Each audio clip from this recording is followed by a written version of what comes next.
ఈనాటి ముఖ్యాంశాలు. Punganur second class magistrate కోర్టును పరిశీలించిన చిత్తూరు జిల్లా 8వ అదనపు జిల్లా న్యాయమూర్తి చిదానందం.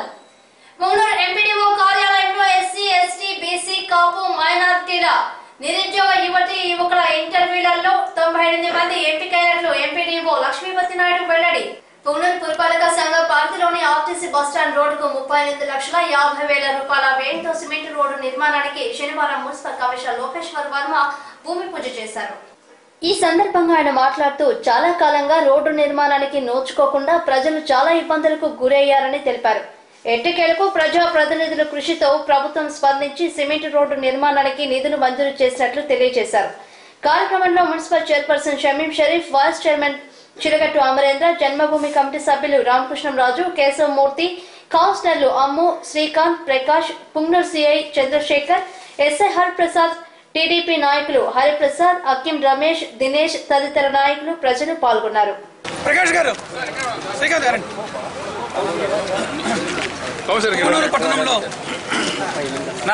నడుపుతున్నటువంటి ఆర్టీసీ బస్టాండ్ రోడ్డుకు దాదాపు 10 సంవత్సరాల నుంచి ప్రజలు ఇబ్బందులు ఎదుర్కొంటున్నారు. ఆ ఇబ్బందులకు నేటితో తెరబడింది. మన పట్టణ ప్రముఖులందరూ, పట్టణ ఉన్నటువంటి ప్రజలందరూ సమిష్టి కృషితోటి ఈరోజు ప్రభుత్వం దగ్గర నుంచి 97,50,000 తోటి ఇక్కడ మొత్తం 3 రోడ్లు మనం శాంక్షన్ చేయించుకోవడం జరిగింది. అందులో భాగంగా ఇవాళ ఇక్కడ మనం ఈ ఆర్టీసీ బస్టాండ్ రోడ్డును 38,50,000 తోటి ముందుగా ఈ ప్రధాన రోడ్డును సిమెంట్ రోడ్డు వేయడం జరుగుతుంది.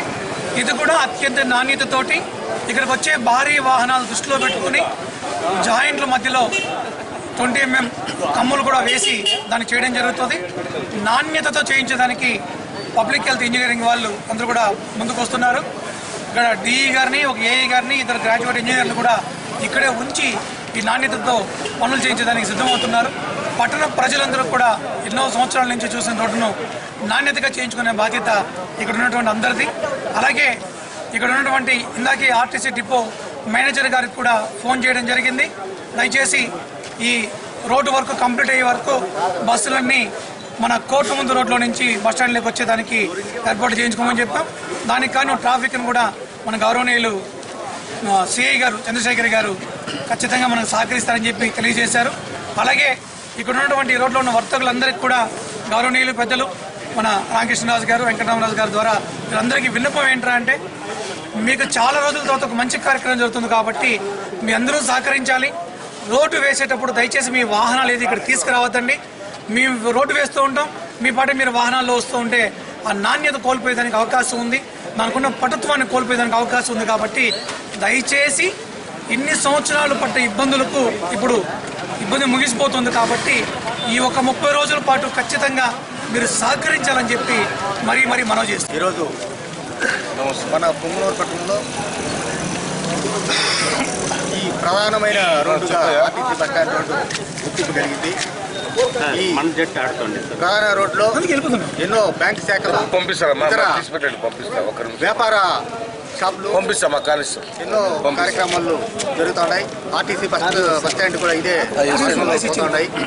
ఈ బస్టాండ్ రోడ్డు 10 సంవత్సరాలుగా రోడ్డు వేయడానికి నిధులు కొరతాయి, నిధులు లేకుండా ఆగిపోయింది. ఎన్నో ఇబ్బందులకు గురైనారు ప్రజలంతా. ఈరోజు రాష్ట్ర ప్రభుత్వ ప్రత్యేక నిధులతో ఈ రోడ్డుకు మార్గదశ కలిగింది. కాబట్టి ఈ అవకాశాన్ని ప్రజలకందరికీ ఉపయోగించే విధంగా చేదోడు వాదోడుగా ఉంటాను కోరుతున్నాను. ఈరోజు ఈ బస్టాండ్ రోడ్డుకు సీసీ రోడ్డు శాంక్షన్ అయ్యి భూమి పూజ చేయడం చాలా ఆనందంగా ఉంది. 2 సంవత్సరాల నుంచి ఇక్కడున్న ప్రజలు, ఈ బ్యాంక్స్, ఆల్ బిజినెస్ కాంప్లెక్సెస్ అంతా ఇక్కడ ఈ రూట్లో ఉంది. కాబట్టి ప్రజలంతా దీనికి సహకరించి ఒక 15 రోజులు 20 రోజుల పాటు ఈ రోడ్లో ఏ వాహనాలని రాకుండా వాళ్ళ వాహనాలంతా ఇళ్ళ దగ్గర పెట్టుకుని చేపలు తెచ్చుకోవాలని చెప్పి కోరుకుంటున్నాము.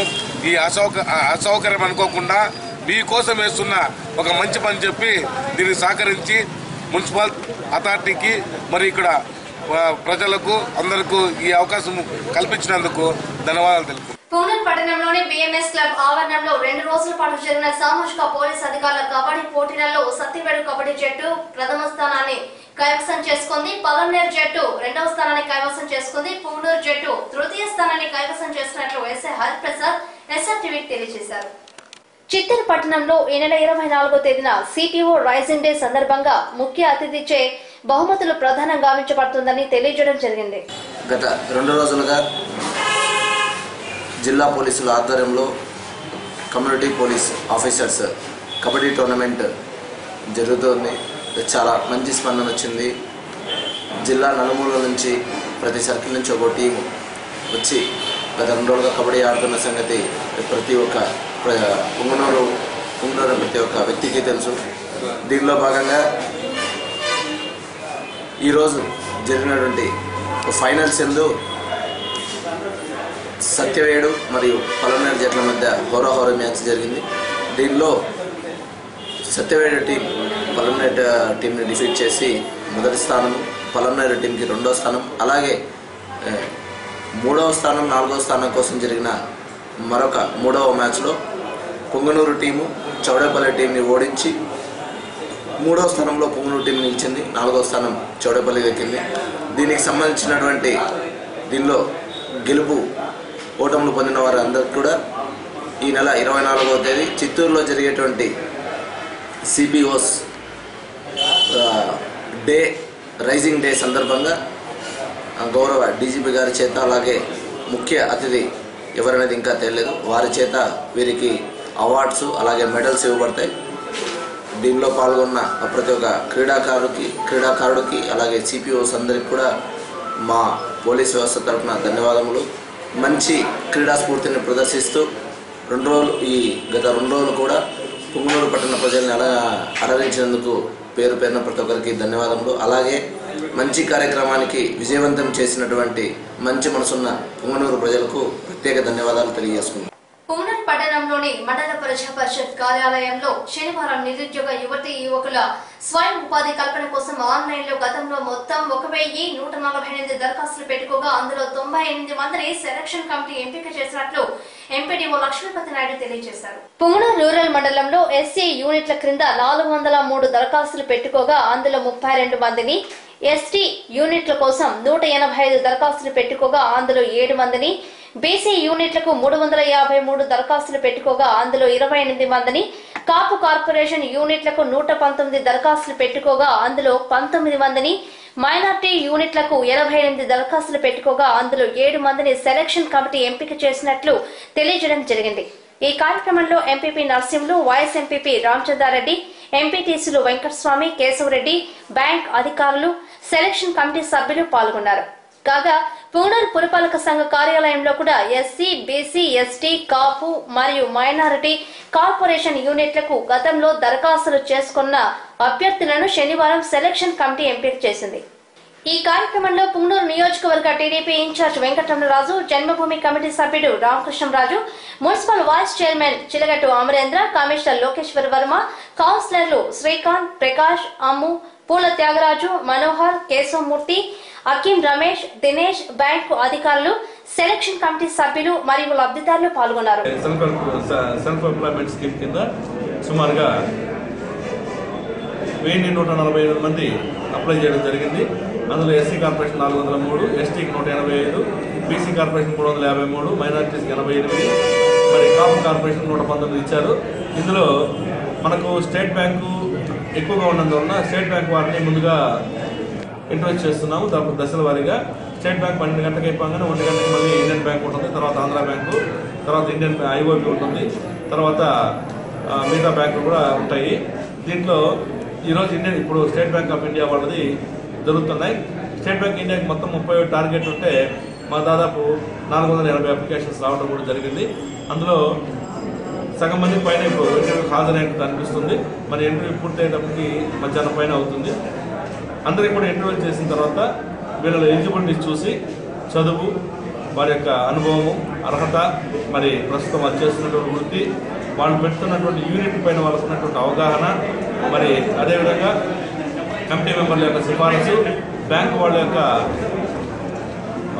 మరి వాళ్ళకి ఇస్తున్నటువంటి మరి వెనకనిస్తున్న సపోర్టు, ఇవన్నీ కూడా తీసుకుని వాటి క్రైటీరియాగా మా కమిటీ మెంబర్స్ ఎవరైనా సిఫారసు చేస్తారో వాళ్ళకి బ్యాంక్ వాళ్ళు ఎవరు ఇస్తున్నారో వాళ్ళకందరికీ కూడా లోన్స్ ఇవ్వడం జరుగుతుంది. టార్గెట్ మేరకు మేము మార్చి 31 గ్రౌండింగ్ చేయాలనేటువంటి సంకల్పంతో ఉన్నాం. అయితే అభ్యర్థులు ఎవరు కూడా ఈరోజు ఇంటర్వ్యూకి వచ్చిన వాళ్ళు మేము మీకు లోన్ తీయిస్తాము, మేము బ్యాంకర్తో మాట్లాడతాం, మేము కమిటీ మెంబర్ దగ్గర సంతకం పెట్టిస్తాం, మేము ఎండి ఆఫీస్లో మీకు ఫార్వర్డ్ చేయిస్తామని, మీకు సబ్సిడీ తీయిస్తాం, మాకు 1000 ఇవ్వండి 500 ఇవ్వండి అని ఇచ్చి మోసపోవద్దు దయచేసి. అదొకటి మరీ ఒకసారి మీకు ధైర్యంగా హెచ్చరిస్తున్నాను. ఏ పరిస్థితుల్లో కూడా మీరు ఎవరు దళాలను ఆశ్రయించవద్దు. నేరుగా రండి. అర్హత మరి వారి యొక్క అనుభవము, వారి యొక్క ఇచ్చినటువంటి యూనిట్ మీద వాళ్ళకున్న అవగాహన, ఈ మూడింటిని బేస్ చేసుకుని మాత్రమే వాళ్ళకు లోన్లు ఇవ్వడం జరుగుతుంది తప్ప ఎవరో సిఫారసు చేస్తానో లేకపోతే అనారోగ్యంకో లోన్ ఇవ్వడం జరగదు. కాబట్టి మీరు ఎవరు దయచేసి ఎవరికి మధ్యవర్తులకి డబ్బులు ఇవ్వద్దని ఒకసారి తెలియజేసుకుంటున్నాను. ఈ అవకాశం సద్వినియోగం చేసుకొని ఎక్కువ లోన్స్ అయితే వచ్చిన అప్లై అయితే పైగా చేయడం జరిగింది. అది గవర్నమెంట్ ఇంట్లో పెట్టుకొని ఇంకా ఒక యూనిట్ కేసు కూడా బాగుంటుంది. దానికి మనం ఏం చేయలేము. వాళ్ళ లబ్ధం కొద్ది వాళ్ళ అర్హతను బట్టి లోన్లు అప్లై చేసి వాళ్ళకి మన ఎంపీపీనే దీనికి ఉద్దేశించింది కాబట్టి ఎవరికో మన కావాల్సిన అందరికీ కూడా లోన్లు అప్లై చేయడం జరిగింది. ఎందుకంటే చాలా ఆతృత అయింది. ఈరోజు ఇప్పటికిప్పుడే ఎందుకంటే ఆర్థిక పరిస్థితిని అనుసరించి ప్రభుత్వ పరంగా అంటే రుణ సౌకర్యం అనేది ఈ రోజుతో స్టార్ట్ అయినది కదా. ఇది దాదాపు గత ప్రభుత్వంలో కావచ్చు, ఇంతకు మునుపు 20-30 సంవత్సరాలుగా కూడా ఈ ఆర్థిక ఇబ్బందులు ఉన్నటువంటి కుటుంబాలంతా కూడా ఆ యొక్క కుటుంబ స్థాయిని పెంపొందించుకుంటే బాగుంటుందని చెప్పని ఉద్దేశపూర్వకంగా కూడా మరి బ్యాంకర్ల ద్వారా ఫైనాన్షియల్ బ్యాంకు కొంత మొత్తాన్ని, అదేవిధంగా రాష్ట్ర ప్రభుత్వం ఇచ్చే సబ్సిడీ రూపంలో కూడా కొంత మొత్తాన్ని అక్కడ 2 విధాలుగా కూడా అక్కడ కలిపి ఆ యొక్క కుటుంబానికి ఇస్తే బాగుంటుంది. ఎందుకంటే అక్కడ ఆర్థికంగా ఏ కార్యక్రమం అయితే చేసుకోగలుగుతారో కుటుంబాలకు సంబంధించినటువంటి అంటే రకరకాలైనటువంటి సమస్యలు కావచ్చు, అంటే వారు చేతి వృత్తులు కావచ్చు, లేదా చిరు వ్యాపారం కావచ్చు, లేకపోతే ఏదైనా బండి కొనుగోలు కావచ్చు, లేకపోతే ఏదైనా వస్తువు కొనుగోలు కావచ్చు. దీన్ని మూలకంగా కూడా ఆర్థికంగా అక్కడ లాభాపేక్షతో లాభం సంపాదించి ఆ యొక్క కుటుంబాన్ని పోషించే విధంగా కూడా ఈ కార్యక్రమం నడపడే భాగంగా కూడా ఈరోజు ప్రభుత్వం తరఫున ముఖ్యమంత్రి నారా చంద్రబాబు నాయుడు గారు పెద్ద ఎత్తున చాలా కార్యక్రమాలన్నీ కూడా పారదర్శకంగా తీసుకురావాలని చెప్పిన కార్యక్రమం భాగంగా తీసుకురావడం జరిగింది. ప్రభుత్వం అధినేత నారా చంద్రబాబు నాయుడు మన రాష్ట్రాన్ని పాలించే పాలకులుగా వచ్చిన తర్వాత అతని ఆలోచన ప్రకారం ప్రతి ఒక్క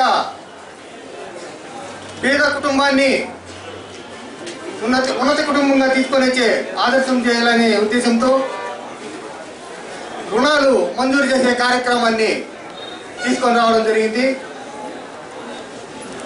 ఏ కార్యక్రమం అయితే ప్రజల వద్దకు ప్రజల చేరు కావాలనే ఉద్దేశంతో తీసుకొని వస్తే పథకాల్లో భాగంగా ఎస్సీ ఎస్టీ బీసీ మైనారిటీ కాపు వర్గాలకి లోన్లు మంజూరు చేసి వాళ్ళ కుటుంబాలను ఉన్నత స్థాయిలో తీసుకురావాలనే ఉద్దేశంతో చేసే కార్యక్రమం భాగంగా మొట్టమొదటిసారిగా దేశంలో ఎక్కడా లేని విధానాన్ని ఇక్కడ మన రాష్ట్రంలో అమలు చేస్తూ ఆన్లైన్ పద్ధతి.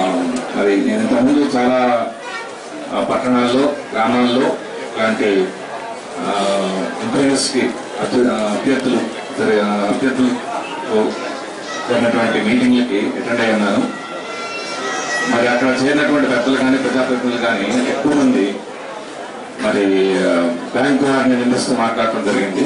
కానీ ఇక్కడ చక్కగా మరి గ్రామ పెద్దలు కానీ పట్టణ ప్రముఖులు కానీ మిగతా పెద్దలందరూ కూడా ఒక పాజిటివ్ దృక్పథంతో ప్రజలకి బ్యాంకర్స్కి మధ్య ఒక మంచి సహకారం ఉండాలనేటటువంటి ఒక ఆలోచనతో మాట్లాడారు. వాళ్ళందరికీ కూడా ధన్యవాదాలు.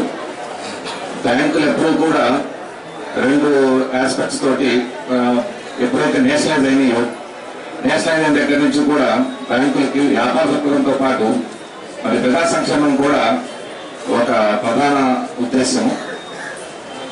దానిలో భాగంగానే మరి ప్రభుత్వం ప్రతిపాదించినటువంటి రకరకాల స్కీములు ఎస్సీ కార్పొరేషన్, బీసీ కార్పొరేషన్, ఇటు మైనార్టీ కార్పొరేషన్, కాపు కార్పొరేషన్ కొత్తగా సపరేట్ గా మరి కార్పొరేషన్లు వచ్చినాయి. వారి యొక్క సంబంధించినటువంటి క్యాస్ట్ కి ఆ సెక్టర్ కి మరి త్వరితగతిన రుణాలు అందించడానికి వాటిని ఫాలో అప్ చేయడానికి మరి ఏర్పరిచారు.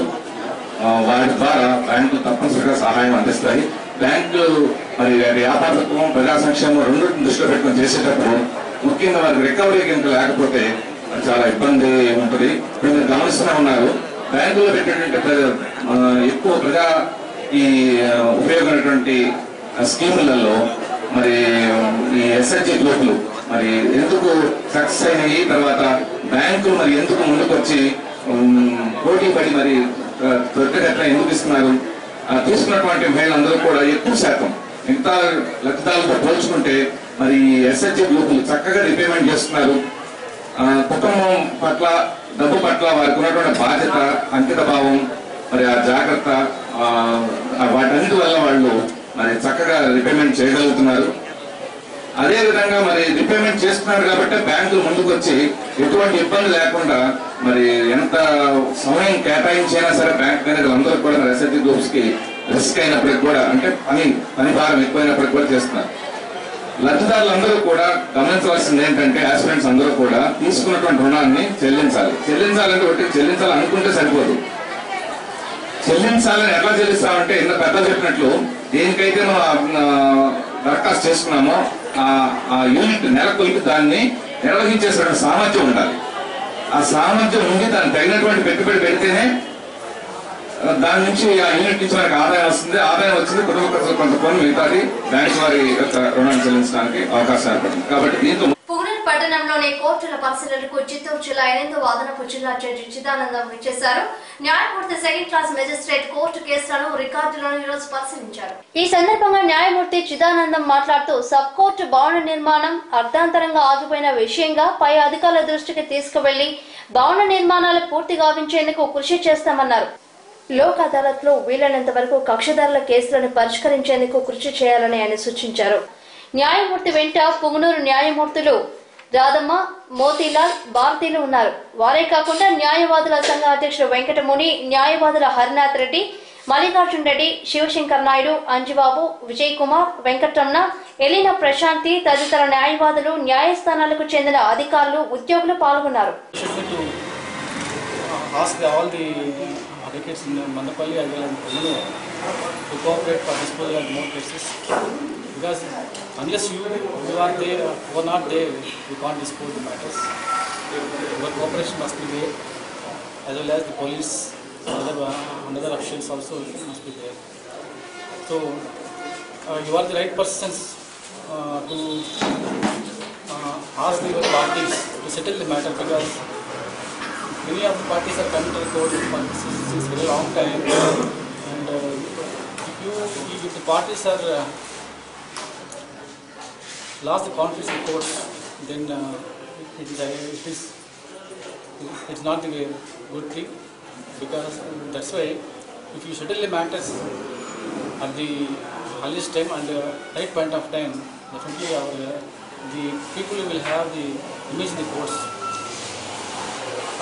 Especially in American courts, when compared to the Indian court and American courts, the penalty is very less there, because our portion is the number one portion in America. Legal portion is the number one, next to only medicine and other portions, because the parties will come forward to settle the matter very at the earliest point of time. But here, of course, there are hurdles for us in the procedure matters, CPC and CRPC. There the procedure is very less. That's why they are settling their matters at the earliest point of time. So I request all advocates to make use of the Lok Adalat and to make the Lok Adalat as a grand success. Thank you very much for this. Madanapalle పట్టణంలోని society కాలనీలో శనివారం తంబలపల్లి, మదనపల్లి, పుంగనూరు నియోజకవర్గాల BJP polling booth కమిటీల నిర్వహణ కొరకు అవగాహన కల్పించారు. ఢిల్లీ నుండి గల్లీ వరకు బీజేపీ నాయకులకు, కార్యకర్తలకు పోలింగ్ బూత్ కమిటీల ఏర్పాటు నిర్వహణ చేయడం జరుగుతుందని పోలింగ్ బూత్ కమిటీలు కేంద్ర ప్రభుత్వ ప్రజా పథకాలను నగర, పట్టణ మరియు గ్రామ స్థాయి వరకు తీసుకువెళ్లి ప్రజలకు అవగాహన కల్పించాలని తెలియజేశారు.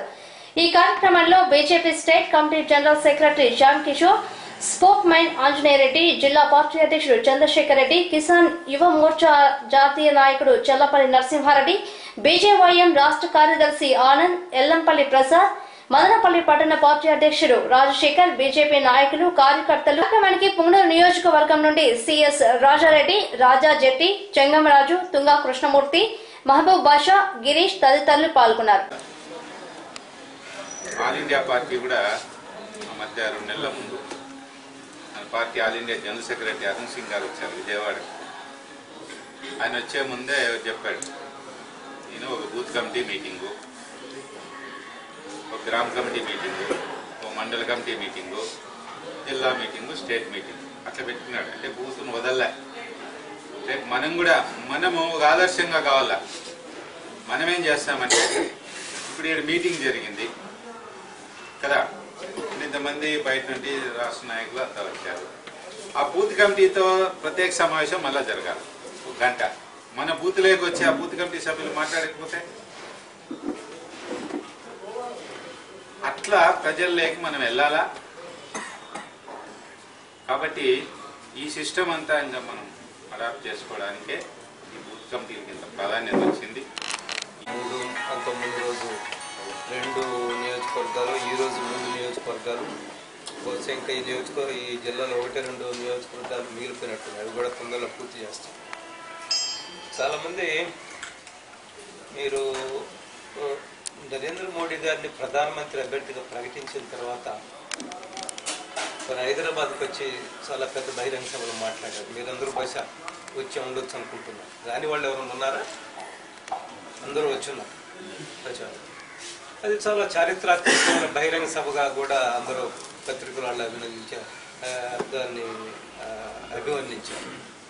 నేను కూడా చాలామంది హైదరాబాద్ సిటీలో మాట్లాడుతున్నప్పుడు చాలామంది చెప్పింది ఏంటంటే, సార్ ఇంత పెద్ద బహిరంగ సభ మేము బహుశా జవహర్లాల్ నెహ్రూ వచ్చినప్పుడు లేదా ఎన్టీ రామారావు గారు ఉన్నప్పుడు చూసాము. వీధుల్లో యొక్క ప్రజలు వచ్చి నరేంద్ర మోడీ గారికి స్వాగతం చెప్పిన ఇది ఇంత పెద్ద ఎత్తున మేము చూడలేదండి. తర్వాత ఇప్పుడే చూస్తున్నాం. ఆ మీటింగ్ అయిన తర్వాత నరేంద్ర మోడీ గారు అప్పుడు మన ఉమ్మడి రాష్ట్రం, ఇంకా రాష్ట్రం చీలిపోలేదు, ఆంధ్రప్రదేశ్ ఉమ్మడిగానే ఉన్నాం.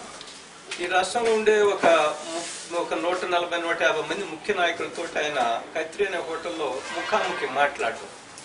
అదేం ఉపన్యాసం కాదు, జస్ట్ సింపుల్ ఇంటరాక్షన్. బహుశా అందరూ కూడా వచ్చున్నారు, ఈ నాయకులందరూ కూడా. వారు మాట్లాడుతూ ఒక విషయం చెప్పారు, చాలా సింపుల్గా చెప్పారు వారు. నేను మిమ్మల్ని ఎవరిని కూడా అసెంబ్లీలు గెలవండి, లోక్సభ గెలవండి అని నేను అడగడం లేదు అన్నారు. నాకు కూడా ఏంటంటే చెప్తున్నారు. ఆ తర్వాత చెప్పారు, మీరు ఏ బూత్లో ఉంటారో ఆ బూత్ని గెలవండి. ఓ booth you first win booth in which your a voter. ఎక్కడైతే మీరు ఓటర్ ఉన్నారో ఆ బూత్ని గెలవండి, అది నేను కోరుకుంటున్నానని చెప్పాను. సో ఆ రోజు మనకు అంత పెద్ద సీరియస్గా అనిపించవచ్చు. కానీ మన యొక్క ఈ విజయాల పరంపరలో 30 సంవత్సరాల తర్వాత మనకు సంపూర్ణ మెజార్టీ వచ్చింది భారతీయ జనతా పార్టీ. 30 సంవత్సరాల ముందు కాంగ్రెస్ పార్టీ వచ్చింది. ఈ మధ్యకాలంలో అనేక ప్రభుత్వాలు వచ్చినప్పుడు కూడా ఏ పార్టీ కూడా సంపూర్ణ మెజార్టీ రాలేదు, ఇంక్లూడింగ్ అటల్ బిహారీ వాజ్పేయి. ఒక అద్భుతమైన పరిపాలన మనం వాజ్పేయి గారి నాయకత్వంలో ఈ దేశానికి ఇచ్చినప్పటికీ కూడా 2 సార్లు మన ఎన్నికల్లో కూడా సంపూర్ణ మెజార్టీ రాలేదు. మిగతా 23 పార్టీల మీద ఆధారపడి మనం అధికారంలో ఉన్నాం.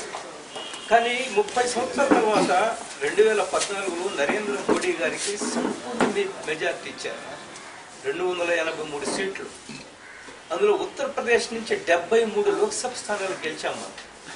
73 out of 80 V one 73. 71 BJP plus 2 Apna Dal మన అలయన్స్ పార్ట్నర్స్. దేశంలో ఉండే రాజకీయ పండితులంతా కంగు తిన్నారు, బెత్తరిపోయారు. రాజకీయ విశ్లేషకులు, రాజకీయ పండితులు ఎట్లా ఏమిటి హౌ దిస్ మ్యాసివ్ మెజారిటీ ఉత్తరప్రదేశ్లో ఎట్లా వచ్చింది భారతీయ జనతా. అందరూ కూడా అంతకుముందు టీవీలో డిబేట్లో ఇంగ్లీష్ ఛానల్స్లో, తెలుగు ఛానల్స్లో డిబేట్ చేస్తున్నప్పుడు కూడా బీజేపీ ఉత్తరప్రదేశ్లో బాగానే ఉంది, ఒక 30 సీట్లు రావచ్చు, 35 సీట్లు రావచ్చు, మ్యాక్సిమం ఎవరైనా బీజేపీకి అనుకూలంగా మాట్లాడేవాళ్ళు అంటే 40 సీట్లు రావచ్చున్నాయి.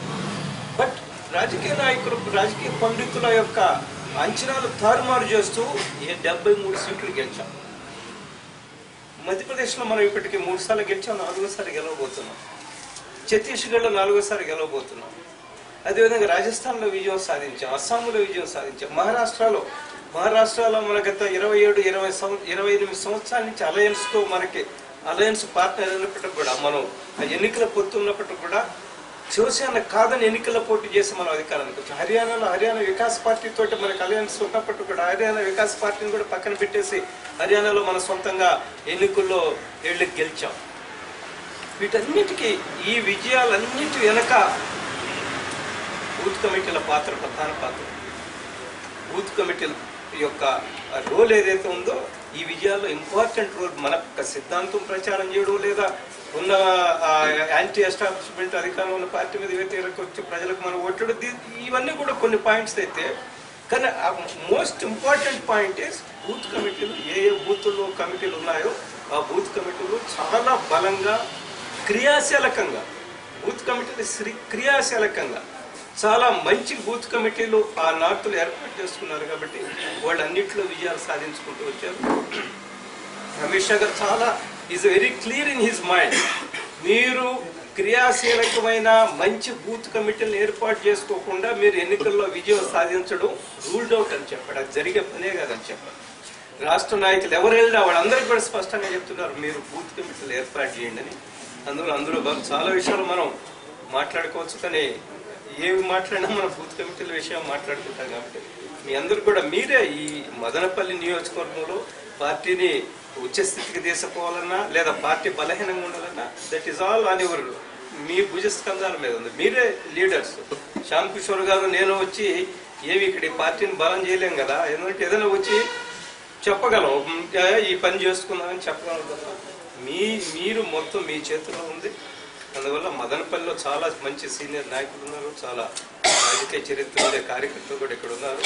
చాలా అనేక సంవత్సరాలుగా రాజకీయాల్లో పోరాటం చేస్తున్నారు. మీరందరూ కూడా నేను విజ్ఞప్తి చేస్తున్నాను, మీ ప్రాంతాల్లో బూత్ కమిటీలు ఒక స్ట్రాంగ్ బూత్ కమిటీ ఏర్పాటు చేసుకోండి. నరసింహారెడ్డి గారు చెప్పారు, 10 ఇళ్ళు 20 ఇళ్ళు మనం సెలెక్ట్ చేసుకున్నాం. ఇంటికి వెళ్ళి ప్రధానంగా కేంద్ర ప్రభుత్వం చేస్తున్న కార్యక్రమాలు ఏవైతున్నాయో వాటిని వాళ్ళకి వివరించి చెప్పడం, వాళ్ళకు ఉండే సమస్యలు తెలుసుకోవడం, వాళ్ళకి దగ్గర కావాలి, కుటుంబాలకి దగ్గర కావడం ద్వారా మనం ప్రధానంగా ఏ రాజకీయ పరిచయం వ్యక్తిగత పరిచయం పెంచుకుంటే తప్ప మనం ఎక్కువ మంది ఓటర్స్ దగ్గరికి. అందువల్ల మీ అందరూ కూడా నేను ఈ సందర్భంగా విజ్ఞప్తి చేస్తున్నాను, ఒక మంచి పాల్గొన్న జిల్లా ఇన్ఛార్జి ఆంజనేయరెడ్డి గారు, పెద్దలు నరసింహారెడ్డి గారు, జిల్లా అధ్యక్షులు ఇంద్రారెడ్డి గారు, వేదిక మీద ఉన్నటువంటి పెద్దలు, విచ్చేసిన మీ నాయకులందరూ కూడా స్వాగతం. ఇవాళ దేశవ్యాప్తంగా మనం బలంగా ఉన్నాం, కొన్ని రాష్ట్రాల్లో బలం తక్కువగా ఉందనేది చెప్పారు. ఇప్పుడు అమిత్ షా గారు మన సిద్ధాంతకర్త దీన్ దయాళ్ ఉపాధ్యాయ, ఆయన ఏకాత్మ మానవవాదాన్ని ప్రపంచ మానవాళికి అందించాడు. ఈ సమాజంలోని రుగ్మతలు పోవాలంటే సమాజంలోని అందరూ కూడా ఏకాత్మ, ఒకే ఆత్మతోటి ఈ సమాజం సంక్షేమ ఫలితాలు అట్టడుగున ఉన్నటువంటి దీన జనులు, అంటే ఎవరైతే సమాజంలో కింద అట్టడుగున నిరుపేదలుగా ఉన్నారో వాళ్ళకి కనుక ఈ సంక్షేమ ఫలాలు అందించి వాళ్ళని సామాజికంగా ఆర్థికంగా దేశ ఆర్థిక వ్యవస్థలో భాగస్వామ్యం చేసేటట్లయితే దేశం కూడా ఆర్థికంగా అభివృద్ధి చెంది మనం అగ్రదేశాలతో పోటీ పడే సమయం వస్తుంది. ఇది ఆయన మనం ముందుంచాలి. మనం దీన్ దయాళ్ ఉపాధ్యాయ ఏకాత్మ మానవవాదం ఆధారంగా మనం పనిచేస్తున్నాం. రెండోది భారతీయ జనతా పార్టీ దేశభక్తి ఆధారంగా దేశ సమైక్యత, సమగ్రత, జాతీయవాదం, సార్వభౌమత్వం అనేటువంటి ఒక సంకల్పంతో మనం పనిచేస్తాం. సిద్ధాంత నిబద్ధత, దేశం పట్ల నిబద్ధత, ఇది ఇతర రాజకీయ పార్టీలకి ఇవి దీని మీద అంత దృష్టి ఉండదు. మనకి అధికారం ఉన్నా లేకున్నా, అధికారంతో సంబంధం లేకుండా ఈ దేశాన్ని అత్యున్నత స్థానంలో నిలబెట్టాలనేది మన ఆకాంక్ష. మిగిలిన రాజకీయ పార్టీల అధికారం కోసం, వాళ్ళ స్వలాభం కోసం వాళ్ళు పనిచేస్తారు. ఈ నేపథ్యంలో నరేంద్ర మోడీ గారు ప్రధానమంత్రి అవటం, దానికి భారతీయ జనతా పార్టీ కార్యకర్తలు కాకుండా దేశంలో అనేక వర్గాలకు సంబంధించినటువంటి పారిశ్రామికవేత్తల దగ్గర నుంచి సామాన్యుడి దాకా వాళ్ళందరూ కూడా స్పందించి ఒకరికొకరు చెప్పుకొని అఖండ విజయాన్ని చేకూర్చిపెట్టారు. కారణం ఆయన మీద ఉన్నటువంటి విశ్వాసం. రాజకీయ పార్టీలో ఒకటి విశ్వసనీయత ఉండాలా, అంటే మనం మాట మీద నిలబడతాం. రెండోది మన పట్ల విశ్వాసం ఉండాలా. నరేంద్ర మోడీ గారికి విశ్వసనీయత ఉంది, విశ్వాసం కూడా ఉంది ప్రజలకు ఆయన పట్ల. అది వాళ్ళు ఆయన ఈ దేశాన్ని ముందుకు తీసుకెళ్లరు అనేది నమ్మారు, అఖండ విజయం చేకూర్చారు. దాంతో ఈవేళ ఆయన మీద బృహత్తర బాధ్యత పడింది. ఈ దేశాన్ని ఆర్థికంగా ముందుకు తీసుకెళ్ళటం, ఈ దేశంలో ఉన్నటువంటి అనేక రుగ్మతలు, అవినీతి లాంటి, నల్లధనం లాంటి అనేక రుగ్మతలను రూపుమాపటం, ఈ దేశంలో ఉన్నటువంటి యువత ఏదైతే గత 10 సంవత్సరాలుగా ఉపాధికి లేక అవినీతి పరుల చేతిలో పరిపాలించబడ్డారో వాళ్ళని దాని నుంచి బయటకు తీసుకొచ్చి ఈవేళ వాళ్ళకి సరైన అవకాశాలు కల్పించి, అటు ఉద్యోగ అవకాశాలు, ఉత్పాదన ఉత్పత్తి అవకాశాలు కూడా వాళ్ళకి కల్పించి వాళ్ళని చిన్న చిన్న పారిశ్రామికవేత్తలుగా తయారు చేయటం, అవకాశం ఉన్న వాళ్ళకి ఉద్యోగాలు కల్పించడం, ఇవన్నీ చేయటం ద్వారా ఈ దేశాన్ని ఒక సమగ్ర అభివృద్ధి చేయాలి అనేటువంటి ప్రాతిపదికన ఆయన కులం, మతం, ప్రాంతం, వర్ణం ఏది కూడా ధనిక పేద అనేది లేకుండా ఈ దేశం ముందుకెళ్ళటానికి క్రింద ఉన్నటువంటి వాళ్ళని ముందుకు తీసుకురావాలి అనే ఒకే సంకల్పంతో వాళ్ళు ముందుకెళ్తారు. ఈనాటి ముఖ్యాంశాలు. పుంగనూరు సెకండ్ క్లాస్ మెజిస్ట్రేట్ కోర్టును పరిశీలించిన చిత్తూరు జిల్లా 8వ అదనపు జిల్లా న్యాయమూర్తి చిదానందం. పుంగనూరు ఎంపీడీఓ కార్యాలయంలో ఎస్సీ, ఎస్టీ, బీసీ, కాపు, మైనారిటీల నిరుద్యోగ యువకుల ఇంటర్వ్యూలలో 98 మంది ఎంపికైనట్లు ఎంపీడీఓ లక్ష్మీపతి నాయుడు వెల్లడి. ఇవి ఈనాటి SRTV వార్తలోని ముఖ్యాంశాలు. మరిన్ని విశేషాలతో మళ్ళీ కలుస్తాం. అంతవరకు సెలవు. నమస్కారం.